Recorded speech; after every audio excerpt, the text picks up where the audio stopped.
right? Yeah. Well, the We're first live. one I do with David, and then you do it with David, and then Oleg does it with David. That's round one. You'll Okay. never remember any of this, but round two, I do it with Oleg, you do it with Oleg, and then David does it with Oleg. So Got it's it. very confusing, and that's why I made this. And this is our process, folks.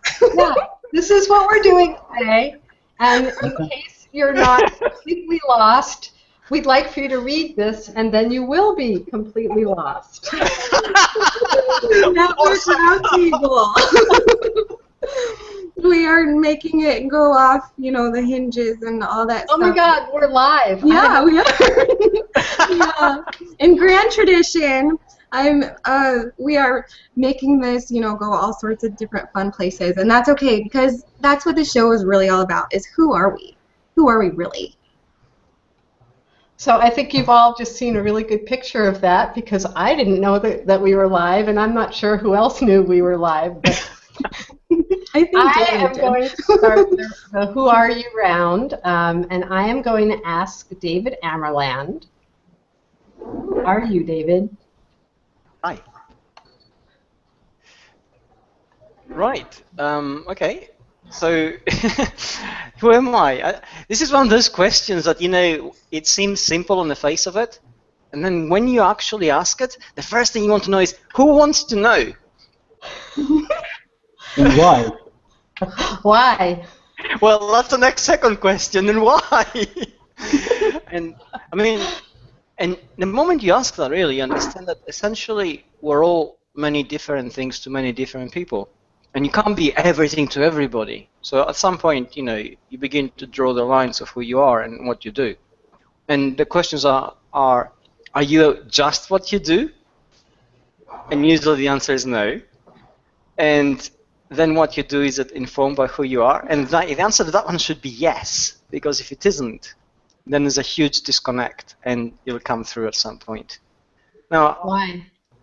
It'll come through because essentially, if what you do isn't part of who you are in terms of your beliefs and your drives and your hopes and your dreams, then essentially you are sequestering a part of you, which is a large part of your working life, and you're making it do something else. And in the past, we used to do that. And we used to think it's all right. I did it for a long, long time in a corporate environment. So you think, you know, this is what I do for a living, this is who I am outside it. But the world isn't quite that way anymore. We were beginning to sort of bring things together in a more holistic way. Working identities and personal identities are beginning to coalesce and come together. And even the old 9-to-5 sequestering of work and then life outside work is beginning to slip. You know, people are working even within a corporate environment outside 9 to 5 hours. They are beginning to do things in their free time which reflect on their professional lives, and vice versa. So we live now in a cultural melting pot, which essentially mixes both professional and non-professional identities, our personal lives and our working lives, and even the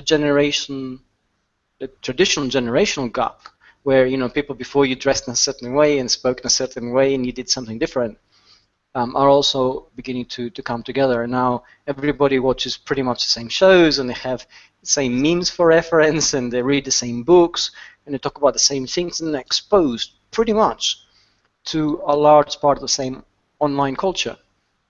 And that informs a certain shift in the differences in identity from a cultural perspective, perhaps, which would have come with age, and now it isn't. But coming back to who I am, essentially, I always think of myself as a surfer from Brisbane who never thought we'd get as far as I have, and I find it surprising. I grew up at a time when the world was very cut off, in a country which, when you're there, you do feel that you're cut off from the rest of the world. And it's a hard feeling to describe because, you know, if you live in the US or you live in Europe, you pretty much think you're in the center of things. If you're living in Australia, there's a very hard feeling that the world could end and you would never know unless you saw it in the news. And it's difficult to actually explain. And I always sort of felt that there was a world outside my sphere of understanding that I wanted to be part of. So first opportunity I could, I left Australia and moved to Europe. And I haven't regretted it. I'm still here. And I'm still that person in many ways. I still believe in a certain freedom in terms of the individual. I believe in egalitarian values. I believe that we can all become something and that we all have value. And there's not a person in the world who doesn't have something to tell you or something to show you. Why? Well, we sort of, for a large part of the 20th century and even the centuries before that, we used to ascribe value to the individual based on their circumstances and what we could actually see of them. So, you know, we believed in perhaps wealth or visible wealth, positions, titles, perceived cultural value given to specific identity. But really, the world isn't that, and those are just constructs that are very superficial. They work in a very sort of limited kind of extent. And what we have found is that given half a chance, people will surprise us. And given a lot less than half a chance, if you get to meet people, even the most perceived insignificant person hides surprising depths and views, because essentially within our heads is the same kind of brain power, same kind of complexity. We each have a universe hiding in there which has tremendous value. And if we could unearth it somehow and link them all up, there's so many things we could just do. Why? Why would we want to do that? Well, essentially because in isolation, we fail and we fall. And we're hardwired to be communal animals. We struggle with a sense of where community starts and ends, and identity and individuality begins to actually form. And we haven't always got that balance right.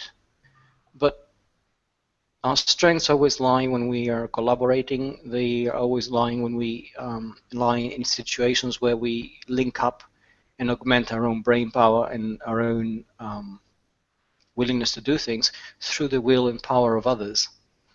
And that's when we can accomplish tremendous things. On our own, we do very little, and there's not a single instance where a single person on his own, entirely alone, did anything worthwhile in history. It's always been a chain of events involving other individuals, involving the work of many, many others. Thank you. You're welcome. Marilyn, it's your turn. Okay. So David, besides being a surfer from Brisbane, which is how this all got started for you, who are you? Well, these days I'm a writer, I'm an analyst, I am a speaker, and I'm sort of slightly different in each situation. And it's easy sometimes to let it get to your head, and I try not to, because you get people to listen to you, and there's always a perceived sort of persona which in their eyes is always very big, because that's all they see. But essentially I'm just a guy doing a job, and I try to do it as well as I can. Why? Why? Because through our work we find meaning for our existence. I once said on my Facebook page a long time ago that I was born one day and one day I'll die. What I'm trying to do right now is to find out why the first thing happened before the second one does. Why? We all struggle for meaning. I mean, life has to mean something, and we feel that. And from an intellectual point of view, our ability to think ascribes value to the world and creates structure out of unstructured complexities. And life has to be that. And if we can't find a path that actually delivers meaning, we very easily lose our way and spin out of control, become self-destructive, and sometimes we also become harmful to others. That sounds pretty complete, so I think I'll leave it there. Thank you. Thank you. I'm going to jump in here just because, you know, I can. I love what you're talking about like basically like the greater part, that's where we have our power. And it just reminded me of my new busy crush, Elon Musk of Tesla Motors. He gave a great presentation about Power Pack, and so I'm all excited about that. That reminded me a lot of that. Mm-hmm. Yeah, absolutely. I think it's going to be a revolutionary approach to doing things differently, because we now can, and in the past we couldn't. I love when people make things open source too, like you. You also make things, in your own way, like open source, because you've given away some of your tools and like the way you do your study read, and because it's like this great mystery, like how do these people do these things, and then when you share and you open like this, then it gives us great value. Thank you. It is. I think also it acts as a way of, when you have an idea, you have it in your head and it's always perfect. You're never sure, because it's in your head, it's your idea. So you're never sure of its impact, you're never sure of how far it can go and how much it can help others and how much it can change things. And the only way to do that is to share it. And it's not a zero-sum game. Just because you give an idea away, you don't end up with less than an idea.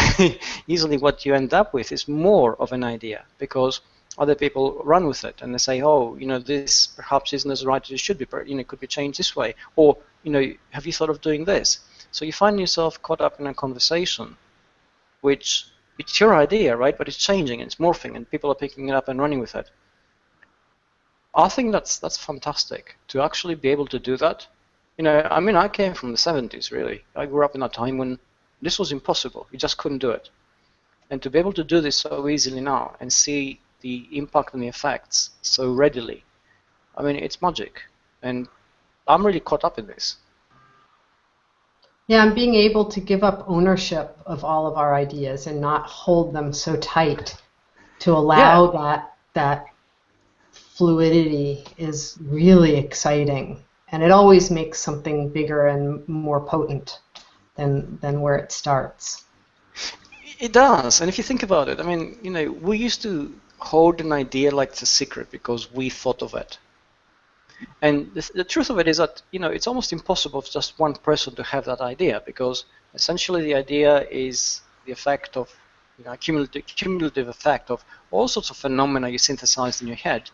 And other people are equally exposed to the same phenomena, or even to more, to some degree. So they will have the same idea independently. The thing is, we all used to hide it and hoard it and never tell anybody. And what happened? Nothing. You had it in your head, and maybe you affected, very few people around you, but it didn't change anything. It didn't grow very quickly because you held it and you didn't want to share it. And you couldn't test it, and you couldn't evolve, and you couldn't morph. And now suddenly, there's almost a race amongst people, who's going to give up the most ideas. Yeah.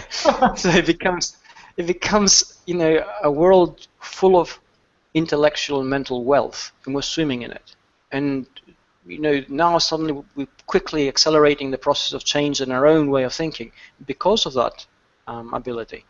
And that's catalytic. If we see change around us, it's because there's change within us, and change within us happens because we're exposed to the ideas of others. You wake up in the morning and suddenly you become smarter. You've seen something really cool, and you think, this is great. This is so new. It's amazing. I'm trying to remember those exact words because I want to make a quote graphic out of it. And we're swimming in it. But what was right before? I'll have to just replay it again. But it was brilliant. Thank you. Thank you.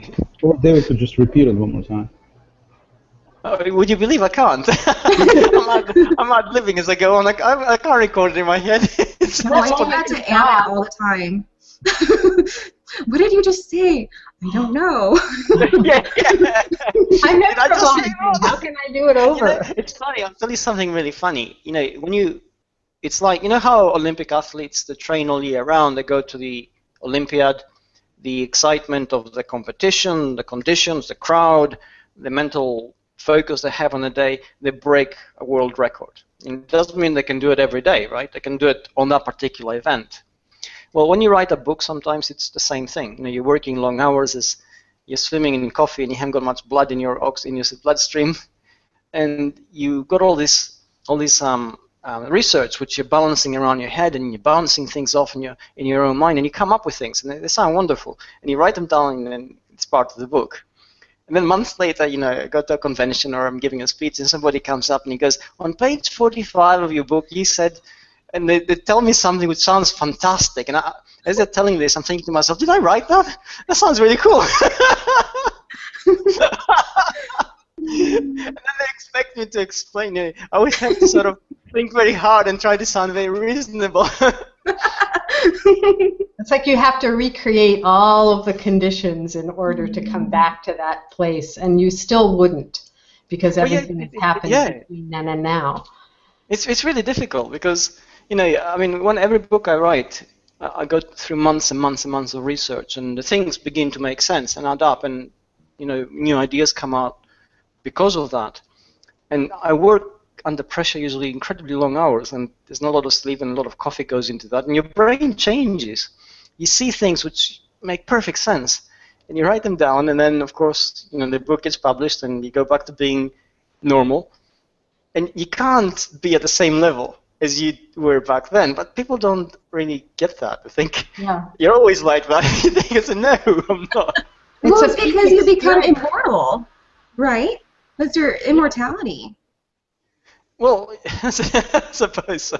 But I always think it's like, you know, it's like the Olympics where you say to somebody, "Oh, you broke the world record. Why don't you just do it just now again?" Now, you know, I can't do it.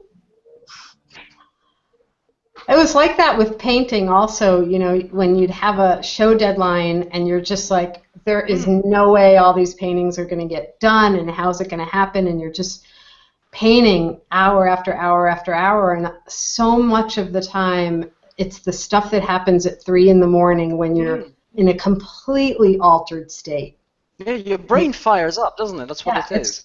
It's just different, and you're in trouble almost, and that desperation is what brings so much of the beauty. It's like, and you have to get yourself into that tough spot in order to get to your best material sometimes, and it's, you don't, the problem is you don't want to purposely put yourself in that tough spot because it's painful, it's horrible, but it's the thing that makes the best work. I think it's addictive. Well, you know, I think it's addictive.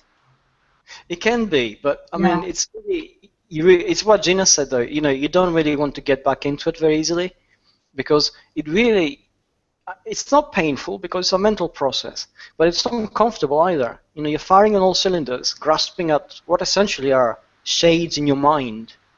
And whether you're creating a painting or you're creating a book, the idea, you know, the process is the same. You're creating something out of nothing, and at that moment in time, you're the only person creating that. It's unique, and you're responsible for it, and it's going to have an impact and effect on other people's lives. And you try not to think about that, and you try to focus on the job and the deadline and the fact that it is 3 o'clock in the morning and you have another 2 hours to do 5,000 words, and you think, okay, let's do it, and things click. At some point, suddenly, the process itself takes you over, and you do what you have to do. And then when it's over, you think, God, that was great. I wrote that. Or I painted that. Yeah. So, Oleg, it's your turn to ask David. You're muted. See, I can specifically have somebody say you're muted just when I want them to. How is that? David, I don't know, David, I mean, the initial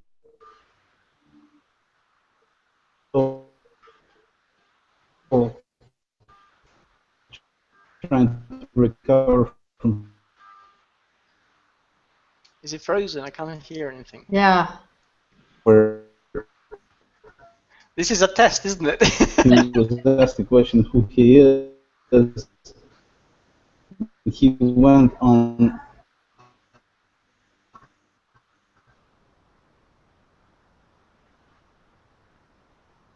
Shoot.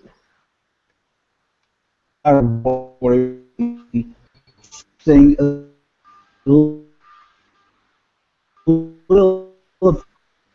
tiny bit about who he is.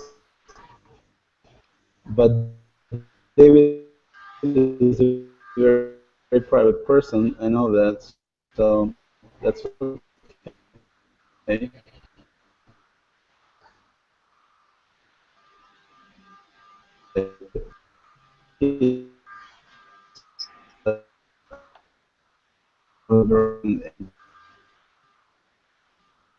Respect for the man.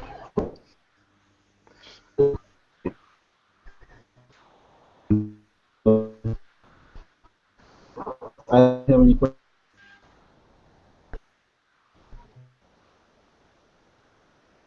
Did anybody get more of this than me?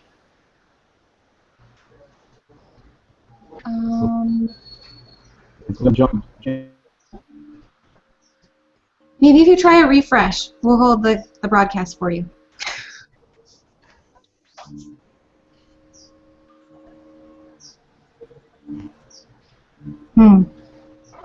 Okay. Well, we really kind of need our Oleg. We do need him. Where is he? Okay, good. He's doing a refresh. Yay. Okay, cool. He's coming back. So, Marilyn, during all that discussion, I kind of wanted to ask you, because you come from a very, kind of structured background, being a teacher. Very structured, yes. And so I was trying to read you and watch you and see how you were reacting. Well, the only thing I was thinking about on the 3 o'clock in the morning change of brain function and productivity, I decided you really need to be a coffee drinker for that, which I am not. And I was having a hard time relating to being on my toes at 3 o'clock in the morning for anything. But I think it's pretty cool that other people have found that to be kind of a special time for activity and productivity. I felt very hard to be sleeping. Yeah, it's a funny time of the morning, Marilyn, because the brain function just changes. And it's difficult to actually explain, but it's like your ability to focus on distractions simply evaporates. So you really get to focus on the things which really matter. And it's almost like getting tunnel vision. Oleg is back. Say something, Oleg. Let's see if we can hear you. Did he freeze again? I think so. He looks fantastic. His picture is clear. Yeah, he does.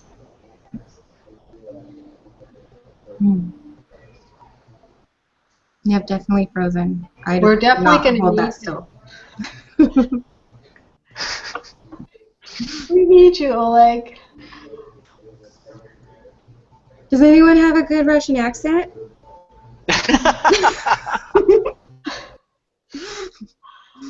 Mine's terrible. Yeah, I'm not even going to go there. And I can't do accents. I cannot do accents.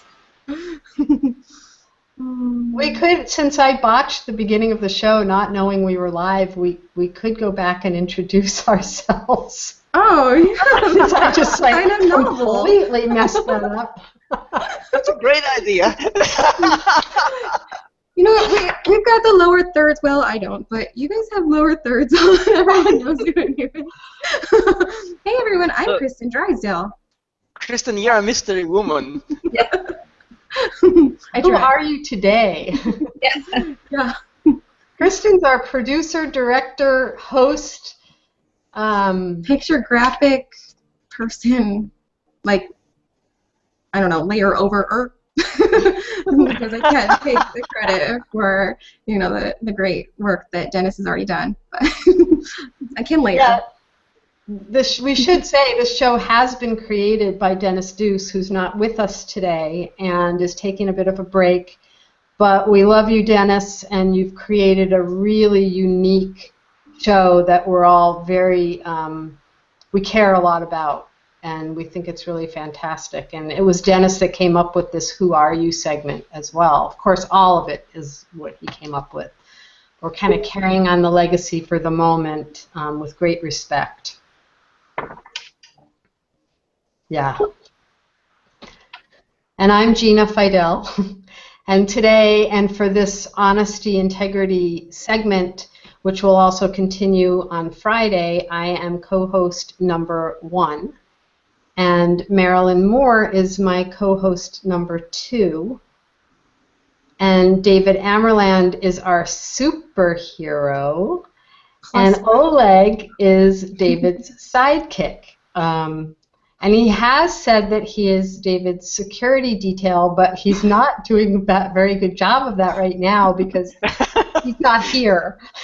Although he may actually be hiding behind your couch. Yes, talking to his sleeve. Yeah, I think that's it. It's that there's very bad connection behind your couch. He's talking into Nike's phone, and we just can't hear in there, but they're having a very, very interesting conversation. Yeah, Nike's probably getting pointers from Oleg, like more ways that that you can pamper. Yeah. Oh, believe you me, she's exploring them all. Seriously. I mean, we got to the stage where, you know, she's having prawns because, you know, one of the things the vet said is that her appetite might be affected. So I had to make sure that it was, you know, kept up to, you know, it didn't shut down. So I had to tempt her with morsels she likes. So she loves prawns. So actually, I bought prawns especially and cooked them for her. And then, you know, you have to shell them, each one, right? And give it to her. So it's like, you can't do it quickly enough, human. Come on, come on. Of course, I'm wondering how it is that Nike even knows she likes prawns in the first place. Sounds like she might have had a little spoiling already. Well, maybe just a little bit, but you know, there you go. That, you know, she loves them. It's a favorite thing. She wants to have prawns every day, but you can't. It's not good for her, and it's really expensive as well.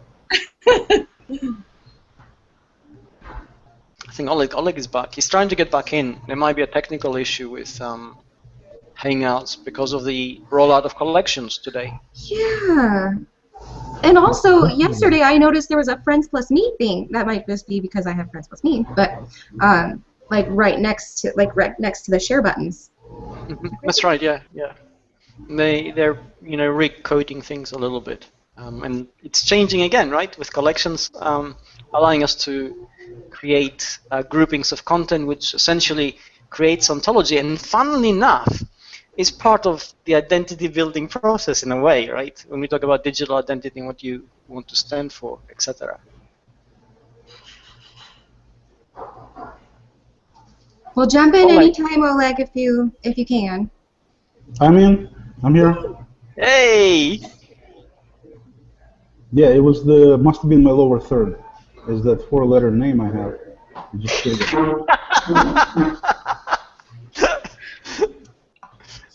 So anyway, so I have, you know, getting serious for just 2 seconds.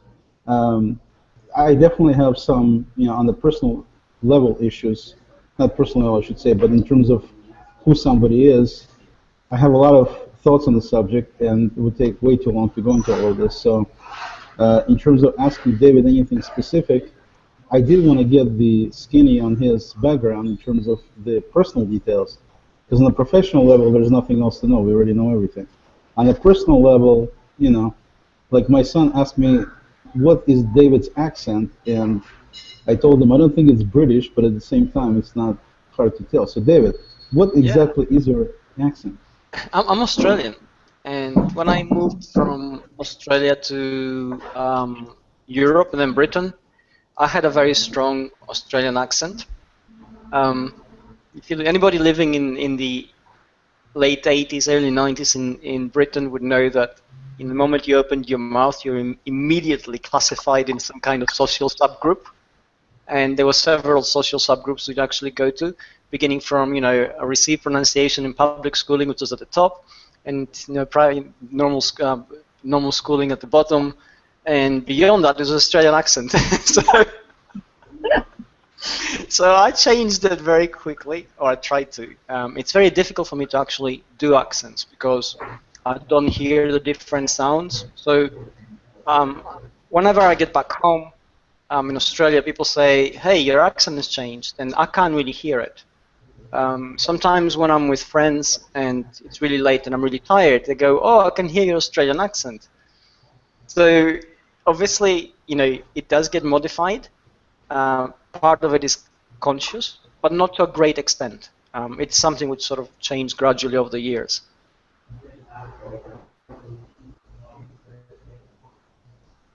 Okay. Any other personal details everybody would want to know? Well, I don't know. It just depends on how personal they are. Totally I don't personal. talk a lot about my personal life. In many ways because I'm always been very protective about it. But I'm Hold on a divorced second. once. Gina, Marilyn, Kristen, isn't that why we're here? I suppose so, but it's always sort of how much would that help you really know a lot about me. I used to be married. I'm not anymore. I got divorced, and I have a partner I've been with for a long, long time.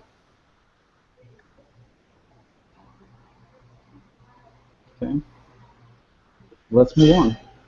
Without torture, I don't think he'll divulge anything else. Probably not. I have a high tolerance to pain. But then again, you'd be my protective detail, so I have nothing to worry about. Yeah, just in case people are wondering, since my lower third is gone now, my name is Oleg, like it said in the middle of the screen there before. You can look at the Hangout from the beginning if you want to know. And then on the left, I think it had the Google Plus logo, in case you're wondering where you're watching this. And then on the right side, it said PCS, which stands for Personal Constant Security. That's the company. Yes, that's of course. Which explains so many things.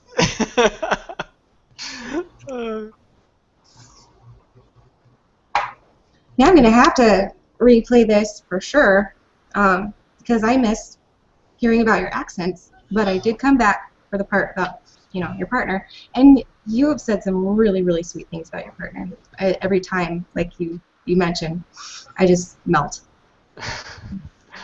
Well, she's really important in my life, and she's very central to who I am in many ways.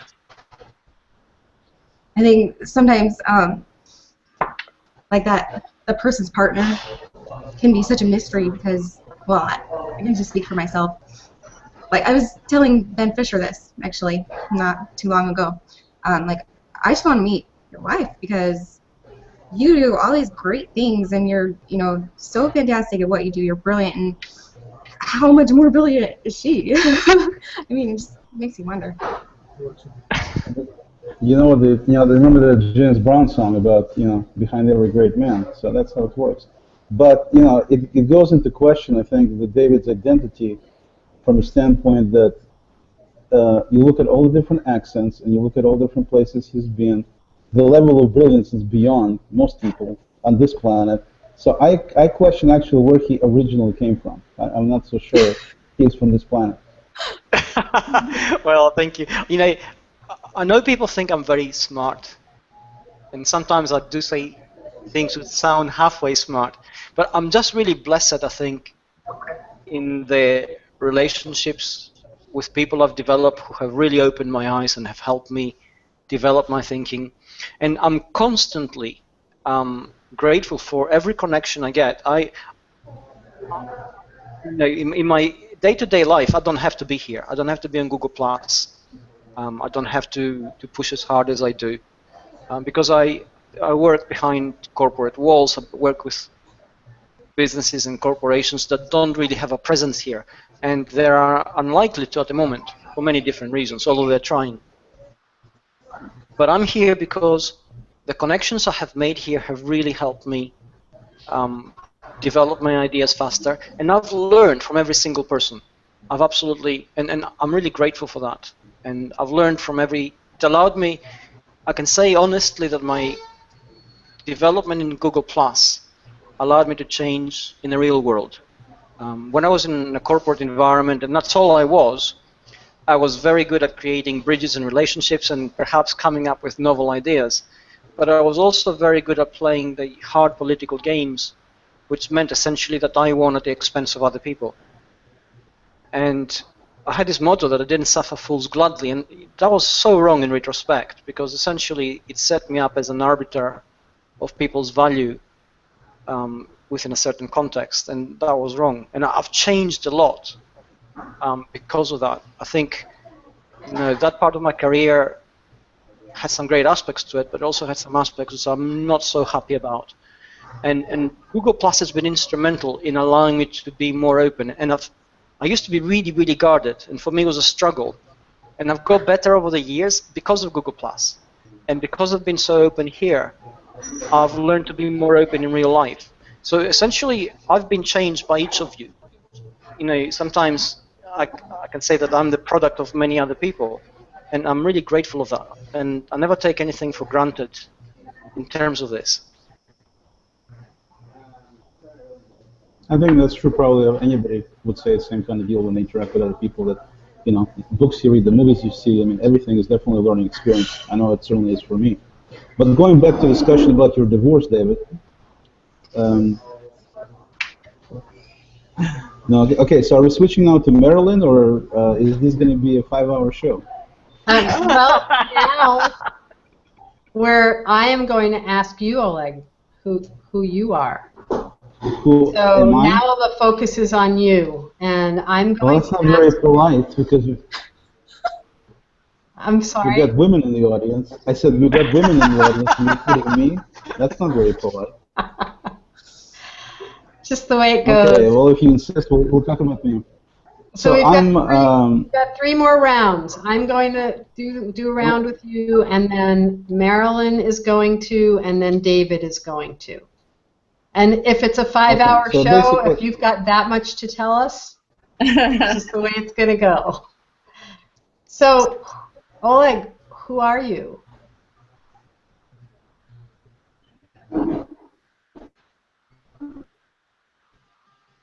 I do have that much. The only problem is 40 minutes. Okay. Can you hear me okay? For some reason, Gina disappeared. Now I can hear you. All right. Anyway, so getting back to serious for just, again, a second. I was born in the former Soviet Union, and that certainly has a lot to do with, as David has witnessed, my cynicism on some things, and also certainly shaped me in some ways. Not so much in learning how to be, but more learning how not to be. So I think most people, in whatever experiences they go through, usually those are the 2 different situations. You either wind up learning and adapting, if you like, what you're seeing or what your whatever your environment is, or it's the other opposite reaction where you're doing the opposite of that, because you think that that's the wrong thing to do, so you want to do the right thing. And so the Soviet Union, I was there for 15 years, certainly remember it well, and I've been in the States twice as long now. No, I'm not going to tell you how old I am, but everybody took math, they can figure it out. I'm almost as old as David, actually, maybe a little bit older even. So I live in Washington State. We came here back in 1978, beginning of 78. And I'm here with the family and wife. I started out in life wanting to be a drummer. So I did I'm a big fan of music. And then when I went to high school here in the States, I didn't speak a word of English, so high school wound up being my English teacher. And as much as I wanted to drop my accent, I couldn't. And that's why you're hearing what you're hearing. I wanted to. I tried, but just couldn't shake it completely. And I'm a huge fan of the United States, despite all the flaws. Huge fan, even after all these years. Basically, in high school, I started playing video games on the old Radio Shack TRS-80s and became a huge fan of those. So it led to taking a computer programming class, and I totally kind of fell in love with computers. Before that, I couldn't even spell the word because in Russia I didn't have any. And so that kind of propelled me into a career in information technology and things like that. And I've been doing that ever since. So I developed for business when I'm trying to be serious. I develop custom systems, develop custom systems for businesses, mostly small businesses. I worked in a corporate environment for 17 years before embarking on my own. And then after I left, then never looked back, basically. Which explains why my wife makes more money now than I do. And I don't know what else you want to know. That's kind of the history behind me. Everything else will take 5 hours. Well, I'm curious about what it is about computer systems that's compelling to you. Like, why that? You know, Gina, to be honest with you, I'm a big fan of doing things efficiently. I mean, I just learned it as I went, not that I was educated to be that way. Just I'm into efficiency. I really like efficient things and efficiently way getting things done. And fairly early, I realized that computers are these really what I call stupid pieces of plastic and metal that you can actually make them do something productive and intelligent by obviously writing programs for them. And that aspect, I think, is the most compelling for me, that you take something that doesn't do anything and you make something meaningful out of it, something useful out of it. And so that was the biggest driver for me why I like that, is because I'm able to make something unintelligent do something useful and intelligent. That's why. Why? I'm sorry? Why? It just gives me gratification. I just like when I get it's a feeling of accomplishment. Like anything else, we all like accomplishing things and feeling good about getting something done. So to me, that's a feeling of accomplishment I get when I get that eventually, because it's a process. Like David said, he writes books. He spends some time, sleepless nights, tons of coffee, fights with Nike, all that kind of stuff, just to get things going, and it takes multi-months process. But eventually, at the end, he gets it done and it gets published. And I'm sure he feels extremely gratified, not just from all these countless people telling him how great he is, but the fact he set out to get something done, he gets it done. On my end is developing computer systems. It's the same kind of feeling where you go through a process, some things don't work, then people tell you need to change this, you need to change that, and then they want some additional functionality, they didn't think about that. So it's a major process back and forth, trying things that are not working exactly right, all of that. But in the end, you got something that's actually living and breathing system that is useful for somebody. A lot of the stuff I write my own stuff for myself too. So it's a gratification thing in the end. That's why, if that answers the question. Thank you. Yeah, that was great. Good question. Thank you. Okay. So Maryland, you're up. Okay.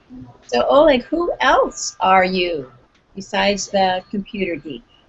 So I'm, ex-drummer wannabe. Like I said, I did play drums for a while, and I'm still lifelong huge fan of music. I'm also a father. That's my most important reason for being on this planet at this point, is because of my kids. Otherwise, I have too many other bad reasons not to be here. So I kind of stick to that. Other than that, I want to say that I'm a friend to not that many people, but some people, and I, take the word friend to mean it has a very special meaning to me. In America, not that they want to, bash America in any way, but at the same time, Americans, and I fully consider myself American, but the stain of coming from Soviet Union is never going to leave me. So you always look at it from a perspective of not Native Americans. So what I was going to say with that is that Americans tend to call almost anybody they meet once a friend of mine. Just the way you speak. You say, George is a friend of mine, just because you met him one time and you know his name. To me, the word friend has a very, very different, very special meaning. So I love my friends and appreciate them and do whatever I can to make sure that they respond in kind, thinking about me that way. So the values, and a lot of times the way I am, I've been called Mr. Wonderful by people in my son's school, and it wasn't a positive compliment, by the way. I'm called Mr. Black and White because of the way I look at things. And so, many things in life are painful and difficult for me because of this black and white approach. Much easier to just, speaking of honesty and speaking of integrity, I think the reason a lot of people, I think it's highly valued as a commodity when you can be honest and have a high integrity, but at the same time, the reason I think it's so valued is because it's not there for a tremendous amount of people, tremendous amount of time. And so it's much, much easier for somebody to just simply tell a lie than to be honest all the time. And I wouldn't certainly put myself on the pedestal to say I never tell lies or anything like that, but I try to stay away from it at all. So that's what I teach. I'd be a hypocrite if I didn't do what I teach my own son and my own daughter. So that, I think, is one part of it, is about being honest and sticking to it. And that's why I think the deal with friendship and everything else has such a high meaning, because many people just totally fall on their face because it's so much easier. It's so easy to lie. It's so easy to say something just to get away from whatever the situation is, because it's easy. It's simple. Did you do your homework today? The easiest answer to your mother is, yes, I've done my homework, whether you've done it or not. Because if you say you didn't, or you're thinking about it, or you'll do it later, you're going to get punished in some way, or yelled at, or spanked, or whatever is going to be happening. But if you just simply say, yes, it's done, then she's off your back. And so I think people learn that since the time they were little kids. And then when they grow up, it's the same kind of situation. Your boss asks you something, and so you wind up telling white little lie. It's just a little lie. It's not the big deal. But these little lies, the line, in my view, the line is very, very thin in terms of what's a little white lie, quote unquote, something that could potentially be hurtful or damaging to people or to things or to environment or whatever. And so that's why I think people mostly take the easy way out by using things like lies and not really having high integrity, because it's easier for them, because the other approach is so much harder. And personally, I'm into the other approach. So, why do you think you've gotten such a strong feeling about the importance of friendships and relationships? How did you get there? To be honest, that's because of my mother. It's definitely my mom all the way. She's pretty much raised me mostly on her own, even though she was married to my dad for 45 years before finally divorcing him. She, pretty much my mom was everything in my life in terms of what I am. I'm a male copy, if you will, of my mother. That's the easiest way to put it. And also, to quote my sister, she says, "You're not like anybody else." So I take it as a compliment, but it's just the way it works. But that's why. This is not a why question. I'm going to deviate just a bit here. But does that relate to, you've talked about your own feeling of being a father and how important that is to you. Is that because of that connection you had with your mother growing up that you now feel that as a parent yourself? It's a combination of both my mom and my father, because my father, and I know everybody's going to think I'm this horrible guy because I haven't spoken to him for the last 10 years mostly, but it was one of these learning experiences where, I am a copy of my mom in many ways, but at the same time I'm trying to be the opposite of what my dad was to me as a father, and that's why I think I put as much emphasis as I put on my son. I don't ever want him to grow up and have any even half feelings of what I have for my father based on his deeds to have towards me. So I'm doing everything I can possibly do to instill in him what I believe in, but I don't do it from some people do it in a brainwashing kind of way where, like my father used to tell me, "You do this," and I would ask why, and he would say, "Because I said so." I just don't buy into that kind of deal. So to me, it's important my son understands why I'm asking him to do some things he may not appreciate at his 10.5 years old, but at the same time not treat him or disrespect him the way I was disrespected when I was a kid by my dad. So it's a combination of both mom and dad, with mom teaching me the positive things and dad being on the other spectrum, basically. I have to say that watching you and your son relate is the cutest thing. It's like you guys are buddies, and it's so cute. We are very much so. That's one of the things that I always thought was amazing to me about my mom, is how she could be my friend in literal sense of the word, and at the same time I always knew that I'm here and mom is here, so respect and everything else needs to be in place. So it was a combination. It wasn't the same buddy like with my friends, my guys in my school and everything else, but at the same time how she was able to achieve this without even trying, to have the level of respect and everything as a parent, and yet still be able to be my friend. And that's what I'm trying to do with him. We'll see if I succeed. That's a tricky balance, but I think it's a fantastic goal to have that close relationship with your child and still be the parent. It's tricky, but I love it. Thank you.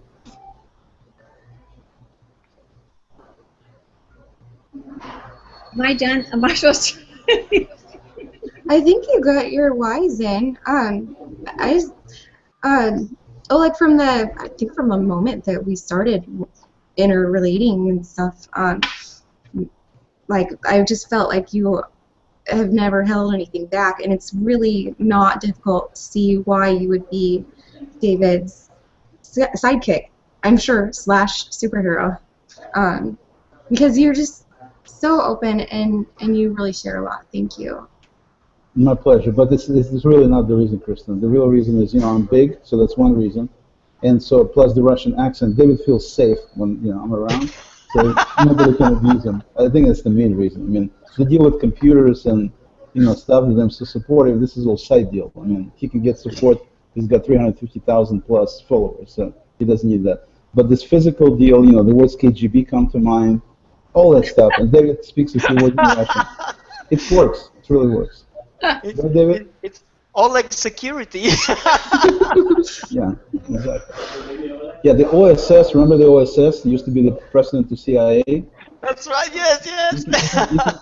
We can use the same thing. It's called Oleg Special Security. That's awesome. Well, I think that's a perfect segue into your questions, David. Yes, certainly. Oleg, we're made up of many moving parts. So, who are you when you're not with your family and you're not working? When I'm not with my family, I'm not working. Usually that would be when I'm with you, and you know exactly how that works out. When I'm not with my family, not working, I love movies. I got one of the reasons that I learned English reasonably well, even though I couldn't drop the accent, is because I was a huge fan not only of American music, which I still am till this day, but also of American movies and American culture. So when I got here, the lack of English was a problem, big problem actually, because you don't understand anything. But after 1 year in high school, I was fairly decent. But I got totally, just completely embraced the American culture, the American movies, because to me the movies were the vehicle to get me back, so I understand what the 50s were about, what the 60s were about, what the American Revolution was about. All this stuff that I was learning in school, in U.S. history and everything else, all of this kind of flooded into me. So I Americanized myself as much as I could. And till this day, I still, yesterday Ben and I went to see the new Avengers movie. And it's still, after all these years, I've been here a long time, over 3 decades, it still floors me how American movie industry, with all of its unbelievably horrible movies that they come out with, like whatever, Friday the 13th and everything else, you still have these incredible gems that come out. And this Age of Ultron, by the way, if you haven't seen it yet, it's not a Godfather type movie. I mean, it's nowhere near that good, but it's immensely enjoyable. The effects and everything is just amazing how good and this is one of my things about America in general, is that you have you have some people, obviously you have some people like Timothy McVeigh, and you have people like, the current thing going on in Baltimore. I mean, all that stuff is there, true. But at the same time, if you look at people in terms of some of the accomplishment, you look at the Google boys, came from Russia, but it doesn't happen like this in Russia. You look at what Tesla has been able to accomplish here in the States. He did not accomplish all of he accomplished in South Africa, where he's from, but here in the States. And to me, I mean, I'm a big believer in American exceptionalism, because I think it's amazing what America has been able to build in just a few short, 300 plus years, compared to thousands of years everywhere else. Not to say that I want to say that Americans are better than other people, but at the same time, to me, it's an exceptional group of people, obviously combined from all kinds of countries. And so I'm a big fan of movies and American culture in general. So that's what I try to do, mostly what I do when I'm not doing the family thing or that. We just kick back. Ben also loves movies. And so we have to fight battles with my wife, because she doesn't understand the concept of watching and watching and watching. But now in the age of Netflix and age of Hulu and everything else, how can you not?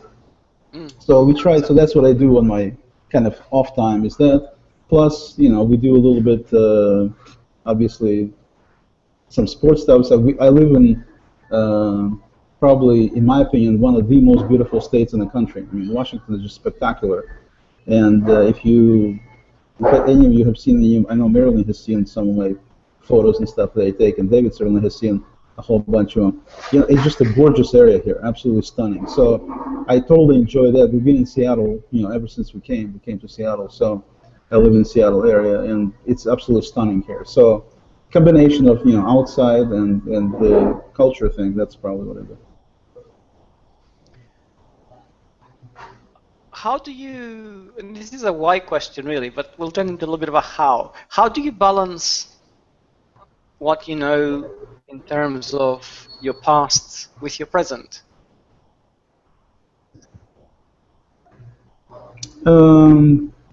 Like I said, mostly the whole thing with my past is, things to stay away from. Everything that happened in the past. Very little, some Russians get on my case. How can you talk like this? You're from there. I can't stand the place. Number one, mostly I can't stand the place because it was a country of hundreds of millions of people, educated people. Certainly not a dumb country in any shape. Country with a lot of resources. So it's very similar in many ways to the United States. Yes. But if you look at it from a standpoint of what was accomplished, and even though Russia is a far older country than the U.S. is, it's day and night. And of course, when you're talking about country accomplishing things, it's not the country, it's the people. Basically, I mean, the country itself doesn't mean anything without the people. And so, to me, that's why it's the disgust, if you will, with the fact that they have ability and resources to be able to do something positive for the general community and for the world, just like the United States does, and they haven't done that at all. It's a totally selfish, narcissistic, very much down. It's a difference, some people say Americans are, it's all about the dollar. It's strictly about the money. It's not. I mean, yeah, Americans are trying to run businesses and make money. That's true. But there's a difference to me, and the difference is pretty simple to describe. Americans try to make a buck by providing a better, cheaper, faster product or service than their competitors do. That's how they try to get ahead. Obviously, you have exceptions, but for the most part, that's what built America. Russians would sell their own mother for a buck to be able to get ahead. They would step on anybody's throat or slash it if necessary, and just to get ahead. So when you have people literally stepping on somebody else to get ahead, you're not going to build a very productive or really meaningful, useful society. You just can't. And so it doesn't matter how educated you are, it doesn't matter how much money you have, it's not happening. And so I think this thing that David talked about, the community aspect of it, it's very much missing over there, very much so. And the different, and you can see the results are in the pudding, so to speak. You can see exactly what they've accomplished, how they live, and what their aspirations are. You can see what Putin's doing now. I mean, it's unbelievable. That's why I can't stand the place, and I also can't stand the people, because they are what makes up this place. Versus, here. So one thing it gave me that I think is a very positive thing is a perspective that most Americans don't have. Because even Americans, when they travel to the former USSR, it's different when you live somewhere than when you're actually, live somewhere as a citizen, than when you come and visit as a tourist. I mean, yes, it's phenomenal to go visit, Hermitage and visit St. Petersburg and, potentially see Lenin in, at the Red Square or whatever. I mean, all of this is wonderful. And, oh my God, look at St. Basil's. Look how beautiful those domes are and all the colors and everything. Yeah, it's all wonderful, beautiful. Look how people live. Look how people, basically. It's a completely dysfunctional society. You have very few people, extremely few people, who makes so much money in illegal, immoral, unethical way that you can possibly imagine, and you have the rest of the country basically starving.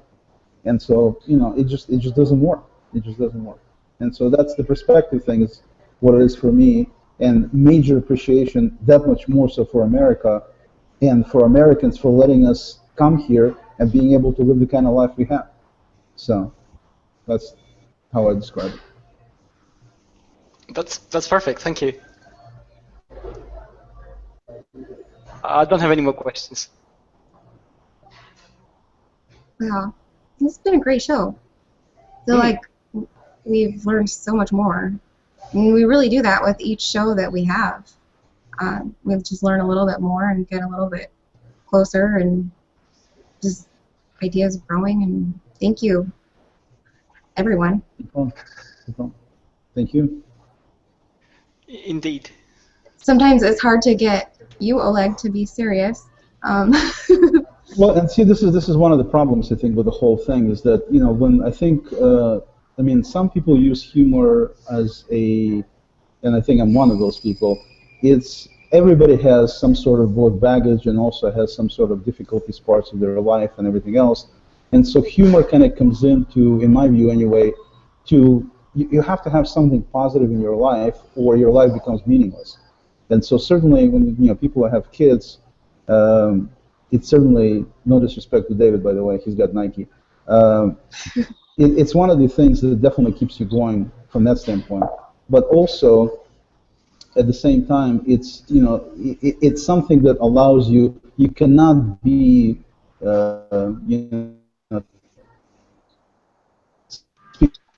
movies. Remember Joker saying in Batman, why so serious? And it's true. You cannot be serious all the time. So I think humor helps to better your life by being there. So second,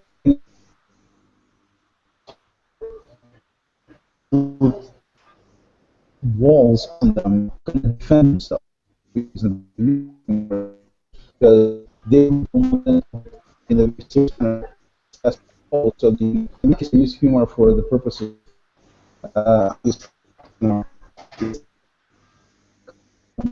job is done. Exactly stuff like that. So trouble and here is that sometimes people misunderstand you when you're trying to you're joking here, or are you being serious? About honesty and integrity, the things really close over there. They're trying to beat their chest in a lot of times, saying how they're trying to help everybody. Particularly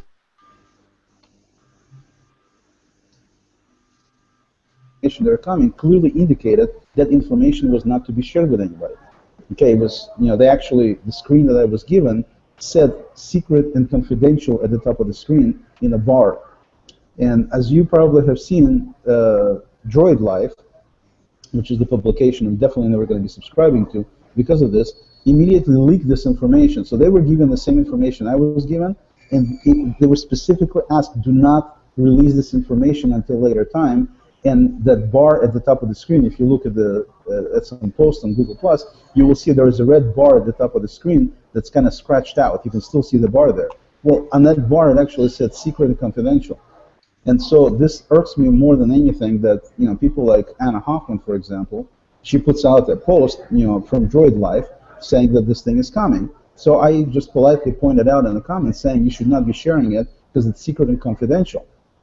And so in the end, the reason I still, like I said, put her as an example, and there were a number of people who were fairly prominent in Google+ doing the same thing, is this incessant, ridiculous desire to be the first to share, like you're some kind of guru, regardless of any considerations for anybody else. I just think it's horribly unethical as a minimum, and also I think it's people with low integrity that would do these kind of things. Anna, by the way, wasn't the only one.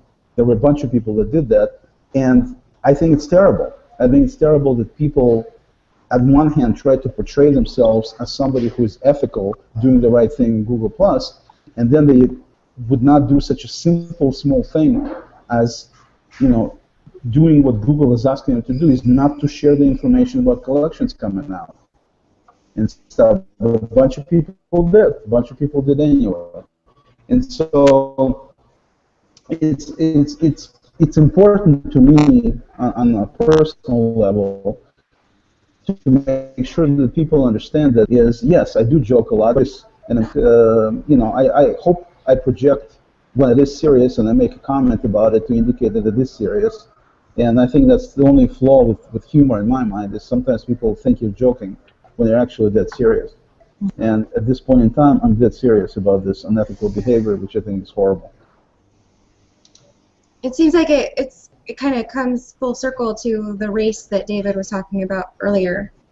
Yeah. The race to share information. We all get caught up in this, and I think there is that desire that we have too, naturally, to want to share and to just be a part of something. So maybe that's. But again, Kristen, you're right. But at what expense? What is the expense? In other words, if somebody's asking you to keep something a secret, and for self-gain you wind up spilling the beans, to me it's totally inexcusable and unacceptable. Okay, totally. I mean, for people like myself who are, the Mr. or Mrs. Black and White, I'd never trust these people ever again because of this one little act. You think what's the big deal? Other people leaked it, what deal? And to me, it's a huge deal. In terms of me being your potential customer, you just lost me. And this is one of the things David talks about in his books and his presentations, always about the fact how important trust is. And this is what we're talking about here, about honesty and integrity. And to me, you lose all of your integrity completely by just one little act like this. And David pointed out in the hangout we had recently that it's so easy, it's so difficult to keep building. I mean, the trust part is something you keep building and building and building. And then at any point in time, it can be broken literally with a wind blowing in the wrong direction, and it's broken by doing one stupid thing like that. And, the thing that I fully understand about this leaking, to talk about it a little bit more here, is that sometimes you just don't know. I mean, you see this Droid Life, which is supposedly a legitimate Android publication, leaking its upcoming feature. Understand that. I mean, obviously it can happen. But then when somebody points out to you that this is not a joke, number one, and number two, you shouldn't be sharing it, to me you pull the post because you have ability. It's not like it's something where you're unable to delete the post. You pull the post. It doesn't matter how many comments they had, doesn't matter that some damage may have been done, but to me that would be the ethical thing to do. You didn't know, so you're not to blame. But when you know and you do this, that's it. This is where, like I said, what David describes as a total lack of trust comes in. And that's it. With a person like me, it's permanent for life. Because I never know if somebody does this kind of deal, what's there to say that they're never going to do it again if they've done it before? So. I agree. I think trust is a very fragile thing, and we're constantly building it. And as Oleg said, it's really easy to break. And when it's broken, almost impossible to repair again. Well, And naturally, it's such a valuable commodity. we're normally a 15-minute show on Monday, and so we are giving so much value to people watching and to myself, to, gosh, probably all of us. Let's try to save some of this for Friday and hold back a little now. Thank you guys so much for the time that you're spending with us. Let's definitely start with Gina in Maryland next time, not with us, because we can see them all the time.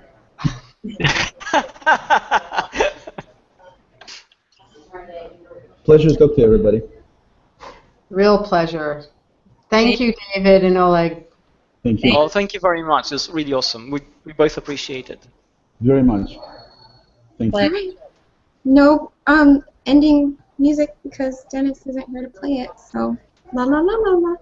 But join us on Friday when we can get a little bit deeper into some of the things Oleg was talking about now, and we can dive deep into our ideas about honesty and integrity. Because as I think we've all kind of realized as we've been preparing for the show and building up to it, it's a lot more complicated than it seems at face value. Mm-hmm. My parting words. Marilyn, do you have any parting words? I'm just looking forward to it. It's And I'm just a dumb security guy, but I do. So I'm just looking forward into diving into this with David and Oleg and you and Gina, of course, too. Wonderful. And Oleg, do you have any closing words? I was just going to say I'm just a dumb security guy, but at the same time, I do have some specific things I'd like to share about why I think people are the way they are, because I think I have an answer. Awesome. Can't wait forward for to it that. Friday. David, our +1 superhero. Parting words. Parting word. Well, I think when it comes to identity and how we create it and who we become and what we do, historically, for the first time ever, we have more control than ever before. And then that also gives us the opportunity to make a lot more mistakes than ever before. So I think moving forward, we should be extremely careful, extremely thoughtful, and actually understand the impact of our actions in the things we do, in what we say, rather than just be caught up in the models that drove our behavior in the past. It's a new world in many ways, so we need to learn new things in it. Thank you. And on that, we're going to say see you Friday. Bye-bye.